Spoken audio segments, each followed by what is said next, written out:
What do you do when you screw up? So I'm talking to this friend of mine, and they told me about a problem they had. They screwed up today. They screwed up today. They were at work, and they work at a place in where there are pretty strict protocols on how they share data and how they share information.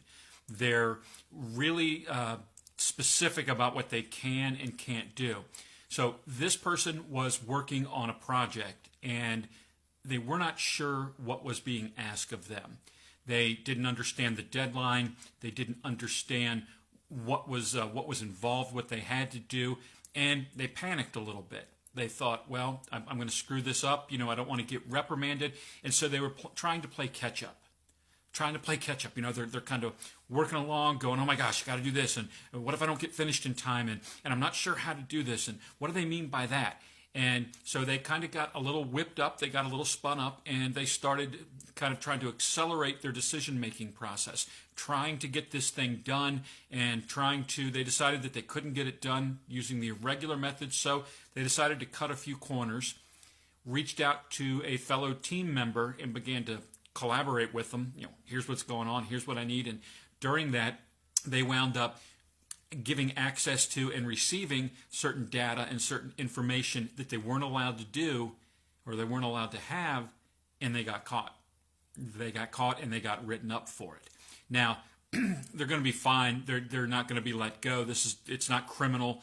It's not immoral. It's not unethical. It's just this place has very specific protocols and procedures about handling of information and data, and they're very strict about it. Even if it's no harm was done by it, they're still pretty strict about it.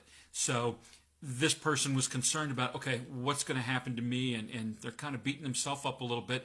I thought, here's what we can all learn from this, because we've all been in that situation, right? We've all been in that situation.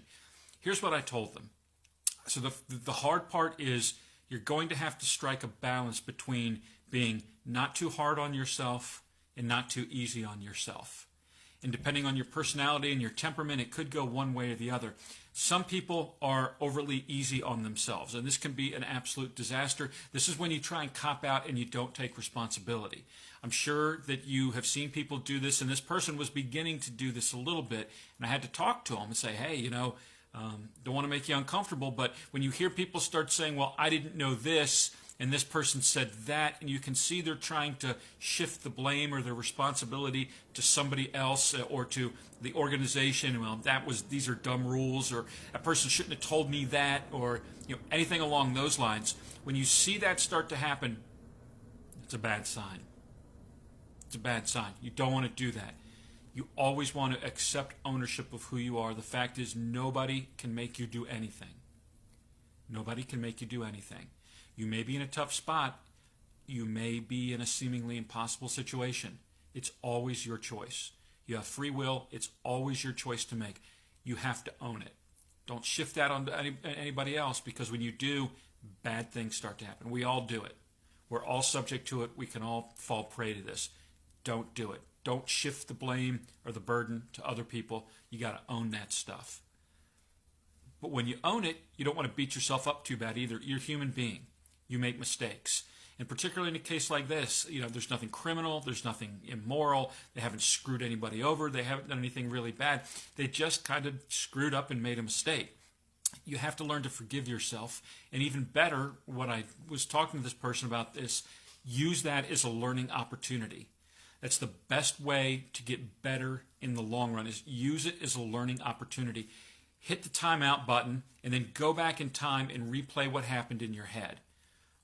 Why were you delayed in getting this done? What were the circumstances that led up to the problem? What were you thinking when you were going through this? Was there something that kind of triggered you that got you upset? Were you afraid of not winning a bonus? Was it a more competitive thing where you might have been in a position where you thought you could win and this might screw you up? Were you afraid of a loss, maybe of losing your job or of losing your stature or your good name in the organization? Were you just panicked because you're the type of person that you like to do a good job and you never feel comfortable when you feel out of control or when you feel behind, like you're not living up to your end? What were the emotions that went into that? Really sit down and kind of break that down and identify not only what you were thinking, but what you were feeling. Because chances are that sort of thing has happened before, and it'll happen again. You want to happen again. You want to identify maybe the triggers that can set you off and your thought process. You need to know in the future when you realize, wow, wait a minute, time out. That's not a good decision-making process. This is kind of like the time I did that thing and I inadvertently shared the data and got in trouble. Right? You want to identify your frame of your feelings and your emotion, and also your mental frame of reference when you start knowing, wait a minute, this is not going to work out. I need to take a deep breath. I need to change my programming. I need to change my behavior. I'm not prone to making good decisions when I'm acting like this. And of course, this happens to every aspect of your life, not just business, but in your personal life as well. When you're dealing with loved ones, dealing with friends, this sort of thing happens all the time. So learn the lesson from it, and then put in some factors, some kind of breaks that you learn when you get in this situation. I'm going to pump the brakes. I know that this isn't going to work out, so I'm going to pump the brakes. I'm going to take a time out, take a deep breath. It sounds funny, we have little children. When my kids were little, I would tell them, go count to 10. Go stand in the corner, count to 10 before you say or do something you're going to regret. I mean, it's funny when you do it to little kids. It's kind of cute. But, hey, same thing happens when we get older. Sometimes you have to just take a chill, easy for me to say.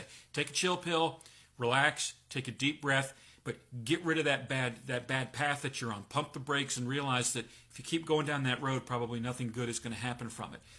You can actually learn and get better and improve as a human being if you do this, because failure is feedback. Just remember that. Failure is feedback. That's all it is. It's just a lesson. You did something, you had a bad result. Break it down, figure out what you did, learn from it. Doesn't have to be the end of the world. It can actually make you better.